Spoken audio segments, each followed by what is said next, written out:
So the next step when talking about plant-based is actually figuring out what balanced plant-based looks like.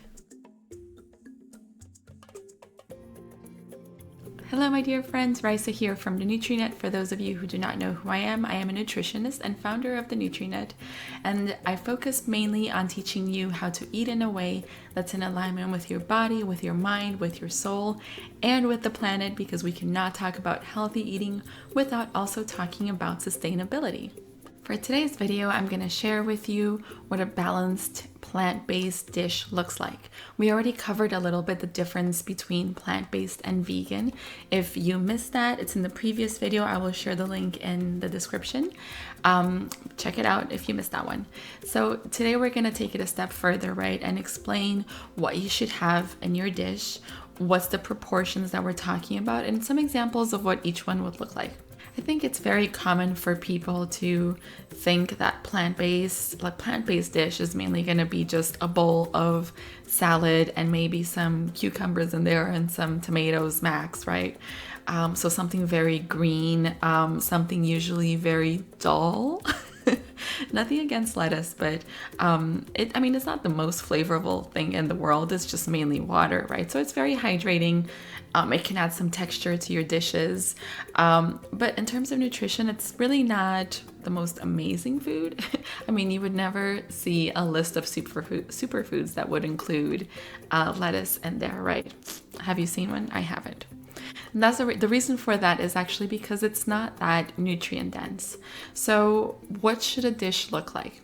Half of your plate should be mainly consisting of vegetables and fruits. But before you panic, once again, think back what I just said. It's not about just having half of your plate with lettuce, right? When I say vegetables, it is mainly, the possibilities are endless. Just go into a supermarket and see how colorful that section of produce is, all the different options, all of the different possibilities, and explore with that, right? Step outside of your comfort zone.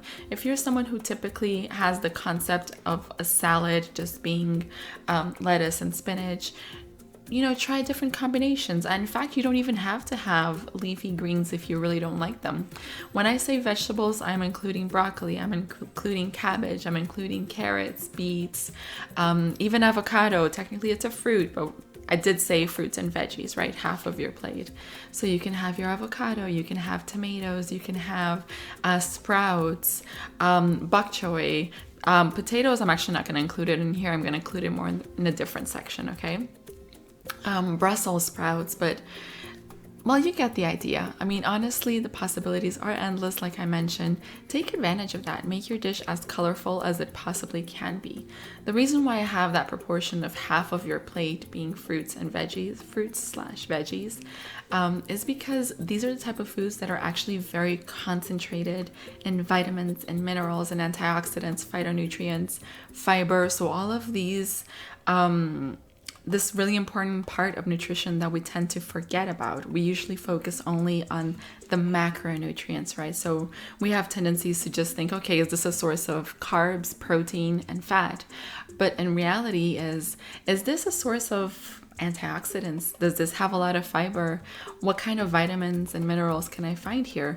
The sources will mainly be coming from your fruits and your vegetables. They are so rich in all of that, right? And the beauty of having colorful dishes, not only is it very appealing for your eyes and for your senses to have that, it's very stimulating, right? To have a very colorful dish. But it's also, when you add variety in colors, you're also adding variety in nutrients. Think about it, the more colors you add, the more nutrients you're getting, right? It's nature's little multivitamin in a sense, your fruits and vegetables. The reason why I'm including fruits is because this proportion, you should be maintaining it not only for lunch and dinner, but also you have breakfast and snacks. You have to try to make half of whatever you're having consisting of vegetables and of fruits, okay? And also it doesn't have to be raw vegetables. You can also have cooked. You can try different combinations. So that's half, okay? So then you're missing another half. In that other half that's missing, a quarter is going to be your protein. Now, I mentioned briefly in the other video that I think that one of the main concerns of when people actually start diving into the plant-based world, they get a little bit nervous and concerned about protein. Where are they going to get their protein source? Is it going to be enough? Is it going to be flavorful and all that stuff? And the answer is yes to all of that. There are plenty of other options that don't include animals, right? So if you are going completely more on the vegan side as opposed to a vegetarian side, and what that means is that you're not including eggs, you're not including fish in there, right? So your sources of protein, they are not limited. You actually have all types of beans.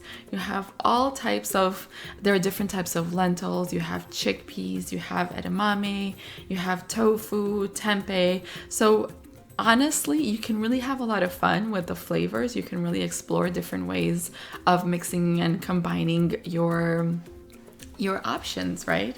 So these are just some of them. I will dive a little bit deeper into some ways to prepare it. I will also talk about some spices to make it flavorful. For now, I wanted to focus on the proportions, right? So recapping where we have right now, half of your plate, fruits and veggies. A quarter would be your protein. And now that missing quarter that we have, this is where you're gonna add your grains. So your rice, your quinoa, buckwheat, all of that. And it's also where you're gonna include your starchy veggies. Now I added your starchy veggies here because in terms of nutrition, they do have their value and their significance. But I want to focus over here on more of the really colorful, because this is where you're really getting a more dense form of nutrition. So your starches will be in that little category where you'll put your whole grains as well. And this is where you'll also include your pasta whenever that is on the menu. So there is a really healthy way of including pasta, and it's not something, you don't have to see it as your cheat meal. You can actually enjoy it, and not in like once in a month kind of situation. If you do enjoy it, you can have it every week. There is absolutely no problem with that. It's just about understanding the place that it has in your dish, the place that it has in your meal. So one of the main reasons why I love this method so much is because it makes it very visual. It makes it very easy for me to see when my proportions are a little bit off. And let's put an example of the pasta, right?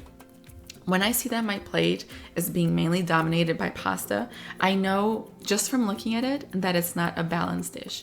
I know that from staring at it, that is probably missing protein, that it's probably missing a lot of vitamins, minerals, and fiber. So it's not about not having the pasta, but it's about, okay, checking it out, check that proportion. Can I tweak it a little bit? So you just go and tweak your sections, right? So maybe you take out a little bit of the pasta and you focus more on the vegetables and add a little bit more of the protein. That way you make sure that every single meal that you have is balanced and you don't have to stress out about it. You don't have to count calories. You don't have to be counting macros. It's a very stress-free way of eating and making sure that you're still ticking off all of those boxes of what it means to have a balanced, a nourishing dish. Now, going back to what I said, that I'm including this method not only in lunch and dinner, but also in snacks and in breakfast, right? It doesn't mean that you have to eat your snack like in a plate and try to figure out the proportions, right? The idea behind this is just to force you to think a little bit further and not just grabbing like a snack bar on the go, Make sure, okay, do I have my grains here? Do I have a good source of my fruits, my vegetables? Do I have a good source of protein? It's really just putting some mindfulness and some thought into every single meal to make sure that you have a very nutritious day. And that is the secret to nutrition. That is the key to it. It's just doing your best to include as much nutrition, as much nourishing ingredients as you possibly can. It's not about having boring salads. It's not about focusing on juicing or on soups. It's about enjoying your meals and just, keeping those proportions in mind, keeping the colors in mind, stimulating your senses. I wanted to do like another quick recap of what the proportions look like. So remember, half of your plate, fruits and veggies, a quarter your protein, And the quarter that's missing, this will be your grains, it will be your starchy veggies, it will be your pasta. And you might be wondering, okay, Raisa, where are my healthy fats? So it's in terms of proportions, I haven't added there. It's more like a topping in the end. So you can always finish your dish before eating. You can drizzle a little bit of olive oil, drizzle a little bit of flax oil as well. Now remember, flax oil is not something that you should be cooking. So it's really in the end of the process when you're about to eat is when you drizzle the oil. The reason why you don't want to cook these oils is because it actually affects the composition of the oil. So to enjoy the most benefits that you can get from the oils, it's better to do it in the end when you're not cooking it anymore, right? So you can do that. You can also top it with seeds. You can top it with some little pieces of nuts. Those are all great sources of not only protein and fiber, but also healthy fats. And they'll add an extra crunch to your dishes. It will add different textures, different flavors. So this is all like the beauty of cooking, the beauty of nutrition, right? Is exploring with what you enjoy to eat and really taking your nutrition to the next level in terms of flavor and nutrients. That for me is a wrap for today's video. Also, if this is your jam and you enjoyed this content, make sure to check out the Green Way, which is my online course that's all about healthy eating and doing it in a sustainable way.